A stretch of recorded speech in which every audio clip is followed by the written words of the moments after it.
Divorce after 10 years? 10 years you given up? That's it? That's all you got in you? 10 years and then you give up? What's going on? Stick around. Watch the whole video. I told my husband I wanted a divorce. I walked myself through the logistics of where would I live? How would we split the time with the kids? Who gets the dog? I feel like I have been searching for something in my relationship that we don't have for the whole time we've been married, which has been 10 years. There is not a single thing about my husband in and of himself that I do not love. He is the most self-disciplined, loyal, hardworking, good person that you could meet on this planet. Our relationship and what my expectations are for my marriage and what they always have been are not met. I can't be myself with my husband, and it's really confusing because I'm 32 years old, I am a mom of 3, and I still don't know who I am. 32 years old. You still don't know who you are. I still don't know who I am. That's sad. Misguided. What's going on? An attractive young woman, 32 years old, married to her husband for 10 years, to which she says is a good husband, hardworking, disciplined husband, upright, integrity.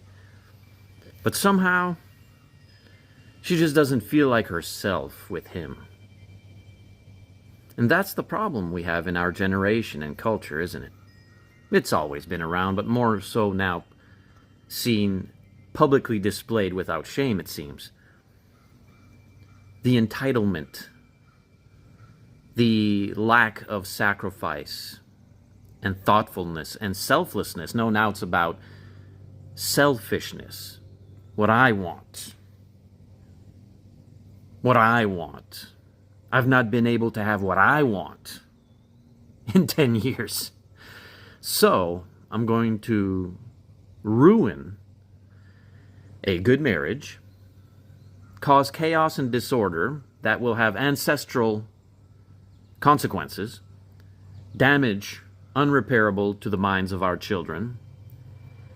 And I'm going to do that because I just can't be myself with my husband, now 10 years married. Matthew 19:9 is still real and well and alive. It will always be. Jesus specifically spoke Matthew 19:9 within his law, his kingdom.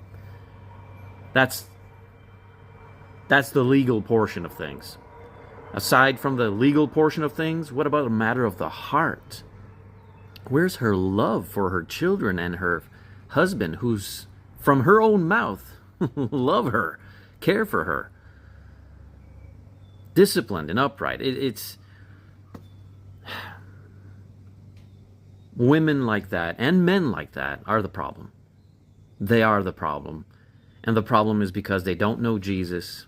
They may claim they know Jesus. They may verbally say they believe in Jesus, but they don't know Jesus and they don't believe in Jesus. If they loved Jesus, Jesus would tell them how to love one another as husbands and wife. Once two have become one, you can't rip that apart without any kind of permanent damage. Go ahead and saw off your arm. You think that's not going to leave a mark? It's a shameful thing.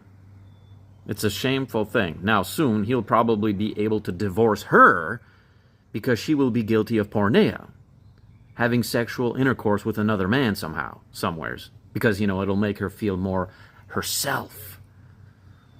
Then he'll have the authority, of course, by all legal powers to get rid of her. It's sad that these things happen and families keep being broken. Satan, laughing, spreads his wings. Oh, Lord, yeah, down. Yeah, it's just saddens me that these individuals think this way. She wants to have this, I'm now in my mid-30s, divorced, happy, drinking wine, until she finds herself, of course, in the decay of her decisions, lonely.